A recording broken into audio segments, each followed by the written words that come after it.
اب ذرا اگلی بات سمجھنے کی کوشش کیجیے. فرمایا لقد جاءکم رسول, آ گئے رسول پاک تمہاری طرف. یہاں نا ہمیں بہت سارے صلاح الدین ہیں جو مشورے دینے کے لیے تشریف لاتے ہیں سال کے بعد, اور اللہ کے فضل سے امام محمد رضا کے غلام بھی ان کو جواب دیتے ہیں پورا جیسے دینے کا حق ہوتا ہے. صلاح الدین صاحب کہتے ہیں بھائی بات یہ ہے, نبی پاک تو ایک مرتبہ آئے تھے, تو تم تو ہر سال نبی پاک کا میلاد مناتے ہو. میں نے کہا میرے بیٹے قرآن بھی ایک مرتبہ آیا تھا, تم بھی ہر سال قرآن کا جشن مناتے ہو. کمزوروں والی آواز ہے, جوانوں والی چاہیے مجھے. قرآن ایک مرتبہ آیا تھا, ہر 27ویں کو سنیوں کے علاوہ مسجدوں میں بھی ختم قرآن, جشن قرآن, نزول قرآن. تو میں نے کہا قرآن بھی ایک مرتبہ آیا تھا. مولوی صاحب بس کرو. اور کہتے ہیں جناب آیا ایک مرتبہ تھا, آیا بھی تب تھا, لیکن ہم اب اس لیے یاد کرتے ہیں کہ جب یہ رات آتی ہے تو پھر ہمیں یاد آتی ہے, اور جب یاد آتی ہے تو پھر خوشی چڑھتی ہے, اور جب خوشی چڑھتی ہے تو قرآن کی محفل کرتے ہیں. آپ دیکھنا یہ دیوانے کیسے مچلتے. میں نے کہا اللہ کے بندے, قرآن کی اگر یاد آتی ہے تو 12 ربیع الاول جب آتا ہے تو عاشقوں کو مصطفیٰ کی یاد آتی ہے, اور جب یاد آتی ہے تو پھر ان کو مصطفیٰ کا میلاد منانا ہوتا ہے. ہم وہ خوش نصیب ہیں جو قرآن کو یاد کر کے اس کی محفل بھی کرتے ہیں, قرآن والے کو یاد کر کے قرآن والے کی محفل بھی کرتے ہیں. آواز سمجھ آئیے آپ سبھی حضرات کو؟ تو جیسے قرآن ایک مرتبہ آیا محفل اب تک ہے, ویسے قرآن والا جزاک اللہ وہ بھی ایک مرتبہ ہی جلوہ گری فرمائے تو محفل ہر سال ہی ہوتی ہے. جزاک اللہ, اللہ کریم آپ کو برکت عطا فرمائے. جس جس کی توجہ ہے سبحان اللہ فرما لیجئے. یہ ہے تیسری بات. اگر جاگیں تو چوتھی بات بھی عرض کروں آپ حضرات کو, چونکہ جزاک اللہ صلاح الدین صاحب بہت ہوتے ہیں نا کامران صاحب, تو وہ بڑے بڑے سوالات, حضرت شاہ صاحب ایسے ایسے سوالات کرتے ہیں بندہ حیران ہو جاتا ہے, لیکن انہیں یہ نہیں پتا, وہ اپنے آپ کو سمجھتے ہیں کلو ہے, اگلا آپ 1.25 کلو ہے, اور پھر امام احمد رضا کا غلام ہو, غوث پاک کا ساگو, تو پھر میدان اسی کا ہوتا ہے جو مرضی ہو جائے. چیخنے والے چیختے رہ جاتے ہیں اور ان کے مقدروں میں چیخیں ہوتی ہیں. حقیقت یہ ہے قرآن و حدیث کے دلائل کا مقابلہ کوئی نہیں کر سکتا. اب یہاں پر کہتے ہیں او ٹھیک ہے یار تم ہر سال کر لو, لیکن دیکھو نا نبی آئے تھے, آنے کی خوشی کرتے ہو تو جانے کا غم کیوں نہیں کرتے؟ اب اس پر بھی دیکھنا سٹے سی آخری بندے تک, میں نہیں سمجھتا کوئی چپ رہ سکے گا. اب میں نے کہا جانے کا غم وہ کرے جس کا نبی مر گیا, میرا کل بھی زندہ تھا, میرا آج بھی زندہ ہے.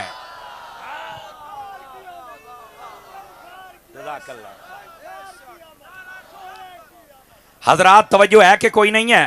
میں اگر یہ کہوں کہ یہ نعروں والی ڈیوٹی کامران فاروق پوری کرے تو کیسا رہے گا؟ آپ سبحان اللہ کہیں اور یہ بیچ میں کہتا رہے گا, آپ کو سمجھ آئے گی. بولیے سبحان اللہ ذرا پیار کے ساتھ. آواز پھر گوڈے چھوٹے چھڑ کے بہت تکڑے ہو گئے ہو میرا سونا, تکڑے ہو کے بیٹھیے. بات سمجھ آ رہی ہے آپ حضرات کو؟ اور اگلی بات بھی سمجھنے والی حضرات, اگر آپ سمجھے تو میں آپ کو سناؤں. تھوڑی سی آواز کھولیے گا, بڑا پیارا ساؤنڈ چل رہا ہے, تھوڑی سی کھول دیجئے. میں تھکا ہوا ہوں اصل میں 2 تقریریں کر کے آیا ہوں. ظاہر سی بات ہے مشینری ہے, انسان ہوں نا آخر, سولر سے تو میں چلتا کوئی نہیں باؤں. اس واسطے تھوڑی سی آواز کھول جائے تو مجھے آسانی ہو جائے گی. بہت اللہ آپ کو برکتیں دے. ادھر دیکھیے حضرات, بیٹھے ہو بھاگ گئے ہو, توجہ میرے, مجھے بار بار پنجابی کا اشارہ ہو رہا ہے لیکن آج میں اپنی مرضی کرنی. ہاں جتنے آپ کے مقدر میں ہوگی خود بخود منہ سے نکل جائے گی, تقریر اردو میں ہوگی. ادھر دیکھیے صلاح الدین صاحب مشورہ دیتے, آنے کی خوشی کرتے, جانے کا غم کیوں نہیں کرتے. تو میں نے کہا میں کیسے کروں, جس کا نبی مر گیا وہ کر لے, میرا زندہ ہے. اب یہاں پر مرزا پلمبر نے سر نکالا. ایسے کیا سنی کیا کہتے ہیں؟ دیکھو قرآن میں اللہ نے فرمایا وما محمد الا رسول قد خلت من قبلہ الرسل ہے افا امات او قتل انقلبتم. محمد بھی رسول ہیں, جیسے پہلے رسول آئے وہ فوت ہو گئے تو یہ بھی فوت ہو جائیں گے. دیکھو جب بندہ ماری گیا تو پھر بندہ کدھر زندہ ہو سکتا؟ میں کہا جا اے مہاجرہ, تینوں گل کرنے دی تمیز نہیں ہے. اسی بھی مہاجر, پر اسی مہاجر ہے نا, تے اسی خواجہ نو بھی نہیں چھڈیا تے داتا نو بھی نہیں چھڈیا. اوئے بولو تے صحیح نا, سمجھ آ رہی ہے نا؟ ہم نے عقیدے کو بھی نہیں چھوڑا اور مسلک کو بھی نہیں چھوڑا. اور کمروں میں بیٹھ کے بندہ پڑھے تو ایسا پاگل ہی بنتا ہے, اور استادوں کے پاس بیٹھ کے پڑھے تو بندہ غزالی زمان جیسا بنتا ہے. تو اس واسطے اس نے سر نکالا اور ہماری قوم کے دماغ خراب کرنا شروع کیے, اور ہم اس کا جواب دیتے ہیں اور بعضوں کو پھر تکلیف ہوتی ہے. میں نے کہا یہ درد, یہ معصوم خواہش تمہاری پوری نہ ہوگی کہ ہم اس کی جان چھوڑیں گے. اس نے ہمارے بزرگوں کی عزت پہ ہاتھ ڈالا ہے, ہم اس کو وہاں ہاتھ ڈالیں گے. توجہ نہیں نہ فرما رہے. یہ یاد رکھے گا اور اس کے چمچے بھی یاد رکھیں گے, اس کے حامی بھی یاد رکھیں گے. اب ذرا غور سے سنیے حضرات, یہ کہتا ہے کہ جب بندہ فوت ہی ہو گیا تو پھر کیسے زندہ ہے. دیکھو 2 مسئلے سمجھنے. پہلی بات, موت کے ہم قائل ہیں, کہ موت نبی پاک کو آئی ہے، پر اے موت نو تسا کیا سمجھ رہے ابھی کہاری آ گئی ہے؟ موت آئی تو کی ہویا یار؟ موت کا انتقال کو کہتے ہیں، انتقال کا مطلب ٹرانسفر ہونا، پہلے یہاں تھے اب وہاں ہیں۔ آپ نے موت کا معنی انتقال، انتقال کا معنی ٹرانسفر ہونا۔ پہلے زمین میری تھی، مرنے کے بعد میں زمین کا ہو گیا، صرف اتنا فرق پڑا، صرف اتنا۔ میں یہاں بھی زندہ تھا، میں وہاں بھی زندہ ہوں، موت نے مجھے صرف ٹرانسفر کر کے وہاں پہنچا دیا۔ اگر میں زندہ نہیں تو سوالوں کے جواب کسی دا پیو دیندا ہے؟ کیا خیال ہے سوالوں کے جواب کون دیتا ہے؟ اور بھائی وہ زندہ ہے۔ اور پھر میرے نبی پاک علیہ السلام نے تو یہاں تک فرمایا قبر یا جنت کے باغوں میں سے باغ بنتی ہے یا جہنم کے گڑھوں میں سے گڑھا بنتی ہے۔ تو جے دی قبر جنت بنی بھی پھر یہ کہنا کہ مار کے مٹی ہو گیا ہے، تو میں کہا جنت ہے مٹی تو نہیں ہوندی، مر رہے ہیں۔ آئے آئے آئے سمجھو، سمجھ آ رہی نا؟ کافر ہوئے تو کہ مار کے مٹی نہیں، قیامت تائیں سائیں دھوڑ کٹ کے رکھ دیں دینے۔ اس واسطے یہ کہنا کہ بس سوال و جواب کے بعد پھر سلسلہ ختم، نہیں، پھیری تو چس ہوندی ہے، پھیری تو پارٹی شروع ہوئی ہے۔ کہتے نہیں اب شروع ہوئی ہے، وہ تھے تو کم شروع ہویا پتر، او بیٹھے ہو۔ یہ کہنا کہ نہیں جی مار کے مٹی ہو گیا فلان، نہ، یہ غلط بات ہے۔ آپ دیکھیں حضرات توجہ کیجئے، میں بات آپ کو سمجھاؤں، اور بات یہ ہے نبی پاک نے فرمایا قبر کے ساتھ ٹیک لگا کے مت بیٹھنا۔ کیوں؟ فرمایا قبر والے کو تکلیف ہوتی ہے، تو جی مار کے مٹی ہوئے پہ پیڑ کے نوندی پئی۔ زندہ بندہ بول سکتا ہے، زندہ بندہ۔ میں ویسے قبرستان تو بابا پیچھے چھڑ آیا، اب تو میں زندہ لوگوں میں بیٹھا ہوں۔ اور گرامی قدر حضرات اس بات کو سمجھیے، میرے حبیب پاک کا یہاں تک حکم ہے اگر آگ کے اوپر پاؤں آ جائے تو برداشت کر لینا، لیکن قبر کے اوپر بالکل پاؤں نہ رکھنا۔ کیوں؟ قبر والے کو تکلیف ہوتی ہے۔ تو یہ کہنا کہ موت آ گئی تو کو کہاری آ گئی ہے، اللہ کا حکم ہے، وعدہ الہی ہے، ذائقہ ہے، چکھ لیا بات سے۔ ذائقہ چکھنے کا کیا مطلب ہے یار؟ دیکھو نا، کامران فاروق صاحب دیگ پکاتے ہیں یا حضرت پیر سید فیض علی شاہ صاحب پکاتے ہیں، اور میں نے کہتے ہیں سمر صاحب ہے ذرا دیگ چکھے نا لون مرچ کیویں نے، تو میں ساری دیگ بھیڑ کے دساں گا بھی یہ لون مرچ کی ہو رہی ہیں، دسو نا اس کا کیا مطلب ہے؟ او بھائی اس کا مطلب یہ ہے میں نے چکھنا ہے نا، 2 چاول چکھوں گا اور بتا دوں گا کہ یہ صورتحال دیگ اپنے گھر سے، میں اپنے گھر۔ موت ایک ذائقہ ہے، جب میں نے چکھا میں قبر میں گیا، میں اپنے گھر سے، موت اپنے گھر۔ بھائی اتنی بات ہے، موت کو ذائقہ تو اس لیے کہا گیا ہے۔ موت کا کیا مطلب؟ ذائقہ چکھو بس چلے جاؤ۔ مفتی احمد یار خان نعیمی نے بڑا جملہ لکھا ہے، اگر آپ کو سمجھ آ جائے تو آپ ضرور بولیں گے۔ فرمایا دعا کیا کریں ذائقہ میٹھا ہونا چاہیے، چونکہ ذائقہ کڑوا بھی ہوتا ہے۔ ایک عاشق پاس بیٹھا تھا، اب اس بات پر بھی میں کہوں بولو تو سمجھوں گا جملے کا قتل کر رہا ہوں، خود ہی محبت کیجئے گا۔ فرماتے ہیں حضرت جی میٹھا ذائقہ کون سا ہوتا ہے؟ فرمایا مدینے موت آ جاوے تو میٹھا ذائقہ ہوتا ہے کاکا۔ مکے میں موت آ جائے میٹھا ذائقہ ہے، اور اگر کئی غریب کہیں گے مولانا اس کے علاوہ نہیں ہے، میں نے کہا ہے کیسے؟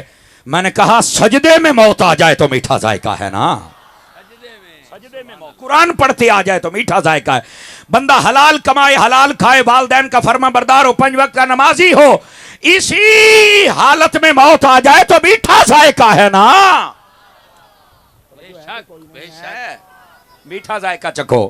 اور کڑوا فرمایا نافرمان ہو، بندہ صحابہ کا گستاخ ہو، اہل بیت کا گستاخ ہو، ولیوں کا گستاخ ہو، چوری ڈاکہ بدکاری کرتے کسی بھی حالت میں مارا جائے، کڑوا ذائقہ ہے۔ بے شک سمجھ آ رہی ہے نا؟ دعا کرو اللہ میٹھا ذائقہ عطا فرما دے۔ اللہ اکبر۔ اگر آپ بات سمجھ چکے ہیں تو بتا یہ رہا ہوں موت کیا ہے، ذائقہ ہے۔ چکھ لیا لوکن ڈرامہ بنایا، مر کے مٹی ہو گیا ہے، میں کہا مٹی تو سائیاں تیری بھی نہیں کرنی، اور نہ دھوڑ کٹ کے رکھ دینی تیری، تو چل صحیح ایک باری۔ یہ جو ڈرامہ بنایا ہوا ہے مر کے مٹی ہو گئے، نہیں ادھر دیکھو۔ اب یہ کہتے ہیں کہ مر کے بندہ کتنا زندہ ہوندا، مرزا پلمبری یہ کہتا ہے، اب اس کا جواب سنیے کیسے زندہ ہوتا ہے۔ قرآن مجید کے دوسرے پارے میں اللہ رب العزت نے فرمایا وَلَا تَقُولُوا لِمَنْ يُقْتَلُ فِي سَبِيلِ اللَّهِ أَمْوَاتٌ بَلْ أَحْيَاءٌ، فرمایا جو میری راہ میں شہید ہو جائیں، قتل ہو جائیں، مارے جائیں، انہیں مردہ نہیں کہنا۔ یہ قرآن مجید برہان رشید میں ہے نا ایسا ہی۔ بندہ شہید ہو گیا ہے تو جو میری طرف رہے ہو جاتا ہے، ٹھیک ہو جاتا ہے۔ بندہ شہید ہو گیا ہے، بندہ قبر میں چلا گیا، بندہ فوت ہو گیا ہے، کہا بالکل۔ فرمایا اسے مردہ نہیں کہنا۔ تو میں نے کہا یہ بتاؤ کہ بندہ مر کے کیسے زندہ ہوتا ہے؟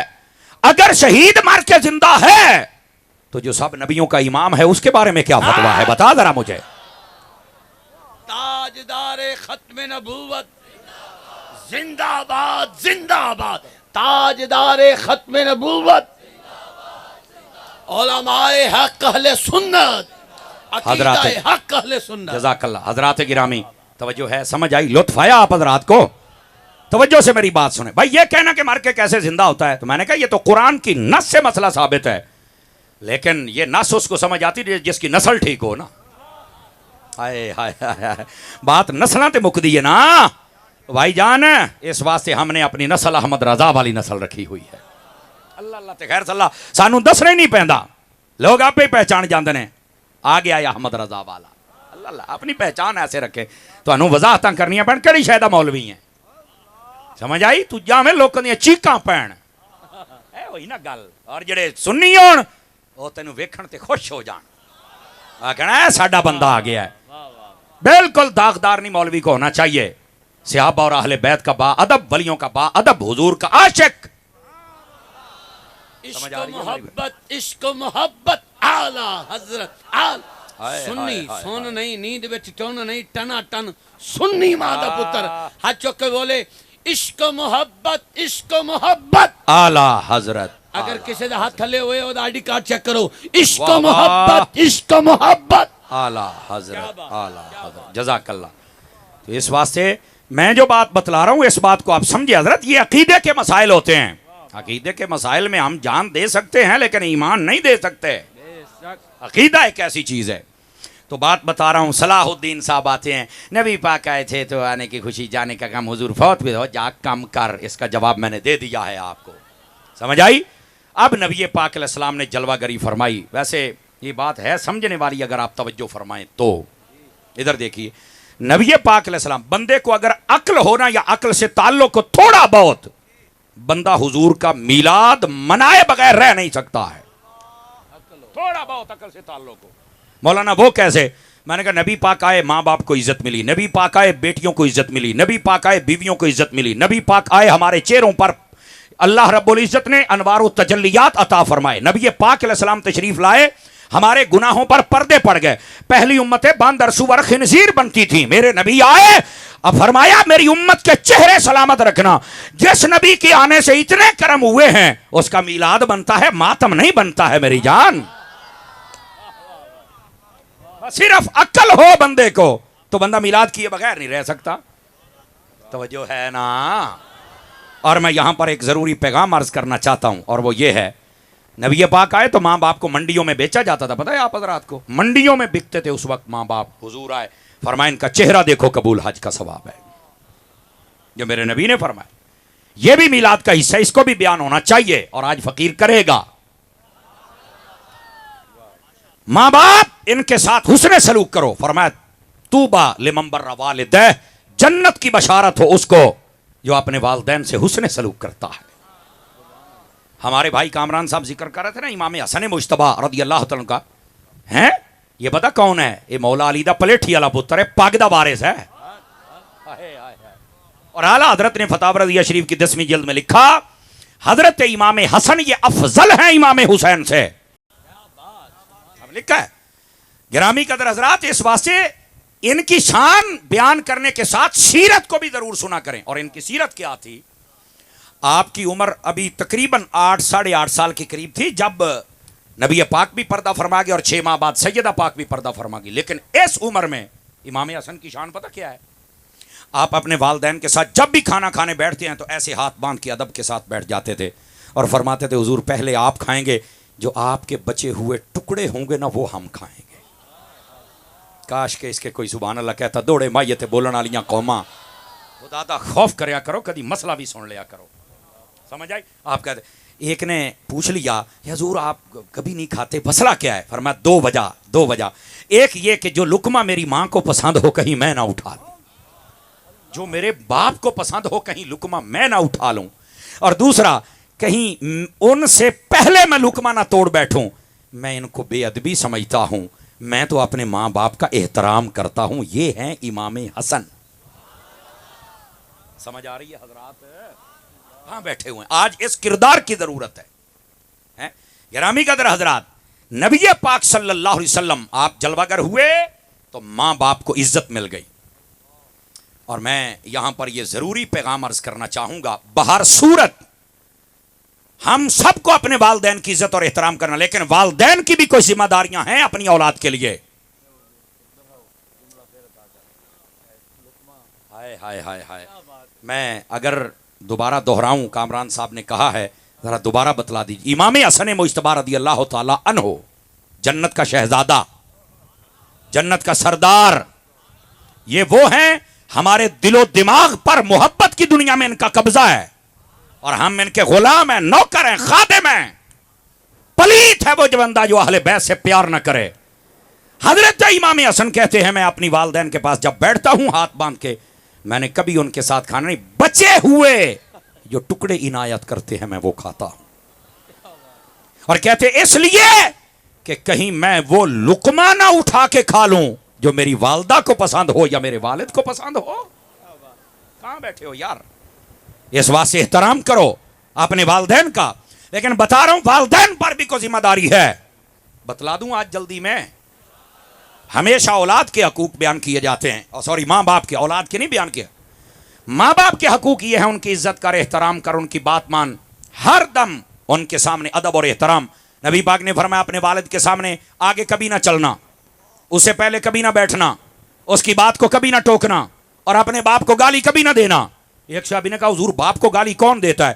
فرمایا اگر یہ کسی کے باپ کو دے گا تو کوئی اس کو بھی تو دے گا نا. سمجھ آئی؟ میرے نبی نے فرمایا یہ احترام ہے، یہ پورا کرو. لیکن میرے بھائی بات سنو، بات ادھر میری طرف دیکھو. ماں باپ کے بھی کچھ حقوق ہیں جو اولاد کے لیے تم نے پورے کرنے ہیں. باپ کے لیے پہلا حق یہ ہے ان کے لیے اچھی ماں کا انتخاب کر. نہیں آواز آئی؟ باپ کے لیے حکم ہے اچھی عورت سے شادی کرے. یہ ناچنے گانے والیاں، یہ باقی جو سسٹم ہے، آپ ان سے شادی نہیں کر سکتے. کیسی نسل پیدا کرو گے؟ او بھائی، یہ اولاد کے حقوق میں سے پہلا حق ہے اچھی ماں کا انتخاب کرو اپنی اولاد کے لیے، تاکہ یہ معاشرے میں تمہارے بچے جیتے رہے ہوئے نہ کھڑ جاننے تیری ماں نو جی ہو جائی ہائی نہیں.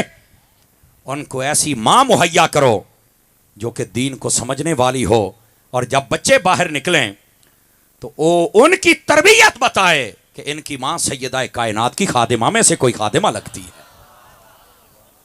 توجہ ہے حضرات؟ بولو سبحان اللہ پیار کے ساتھ. اچھی ماں کا انتخاب کرو. دوسرا فرمایا ہمیشہ اپنی بیوی کو بھی اور اپنے بچوں کو بھی حلال کماؤ، حلال کھاؤ اور حلال کھلاؤ. آواز کمزور والی ہے بھائی جان. یہ دوسرا حق ہے، یہ اولاد کا حق پورا کرو. اور یہ میلاد کا پیغام ہے. او تھکے بیٹھے ہو تو بس کراں چاہ، اس بات کو سمجھو بھائی جان. یہ میلاد کا پیغام ہے اور یہ ضروری ہے، اور ان مسائل کو ڈسکس ہونا چاہیے ہماری محافل میں. اور سنیے حضرات، سنیے اولاد کا تیسرا حق کیا ہے. فرمایا ان کے لیے گھر مہیا کیا جائے، اگرچہ کرائے کا ہو لیکن گھر ہونا چاہیے. ان کے لیے کھانا پینا، اور کھانا پینا نارمل جو ہوتا ہے، نہ بالکل ہر ویلے چٹنی تو نہ بالکل ہر ویلے جناب علی مرغ پلاؤ، درمیانہ جو گھروں میں ہوتا ہے، کبھی دال کبھی ساگ کبھی گوشت، بس اللہ اللہ خیر صلی اللہ. اور یہ عورتوں کو بھی چاہیے کہ اپنے شوہر کو بالکل تنگ نہ کیا کریں. اے دے اے دے اے دے، نہیں، آپ نہیں کر سکتی ہو. اگر آپ کو حلال کھلا رہا ہے تھوڑا کھا لے، اسی میں سکون ہے. جزاک اللہ، آپ نے مہربانی فرمائی، شفقت فرمائی. یہ اولاد کا حق ہے. اور فرمایا جب اولاد پیدا ہو جائے، فرمایا اس کا اچھا نام رکھے، برا نام نہ رکھے. اے بگو ہوئے تے سجو ہوئے تے کھبو ہوئے، نہیں، خبردار اپنی اولاد کا نام الٹا سیدھا نہ رکھا کریں. او بیٹھے ہو، ہاں نہیں رکھ سکتے. یہ اولاد کا حق ہے، ادا کرو ان کا حق. ماں باپ کے حق سنتے ہو، ماں باپ کو بھی چاہیے حق سنیں، پورا کریں. ٹھیک ہے. اور اس کے بعد فرمایا ان کو دین کی تعلیم دے. یہ موٹے موٹے حقوق ہیں جو میں نے بتا دیے، اور یہ پورے کرنے پڑیں گے. اللہ اکبر. گرامی قدر حضرات، نبی پاک صلی اللہ علیہ وسلم نے ماں باپ کے حق بتائے، وہ بھی پورے کرو. اور ماں باپ کو جو حق بتایا اولاد کے، ماں باپ تم بھی اپنی اولاد کے پورے کرو. آواز کمزوروں والی ہو گئی ہے. ادھر دیکھو ادھر دیکھو, ہمیں گھر میں نا کیسے رہنا چاہیے, بالخصوص والدین کو. سنو, کوئی میاں بیوی اپنی اولاد کے سامنے نہ لڑا جھگڑا کریں.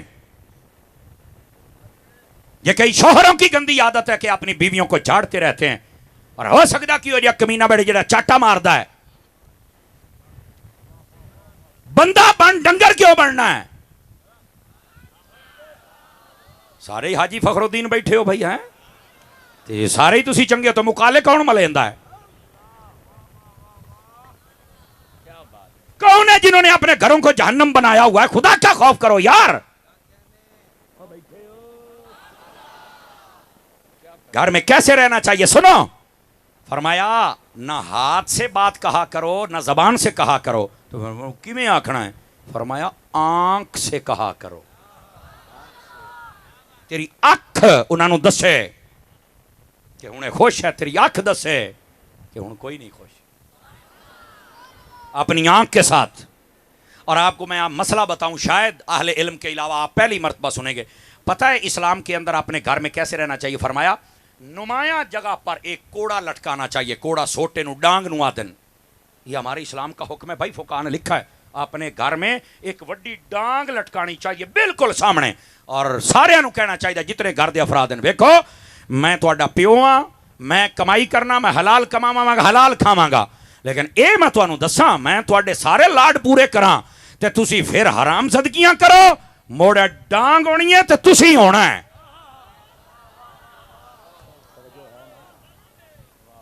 آپ نو میرا خیال نہیں سمجھ آئی میں کیا کہا ہے. کئیاں نو آج پتہ لگا ہونا ہے.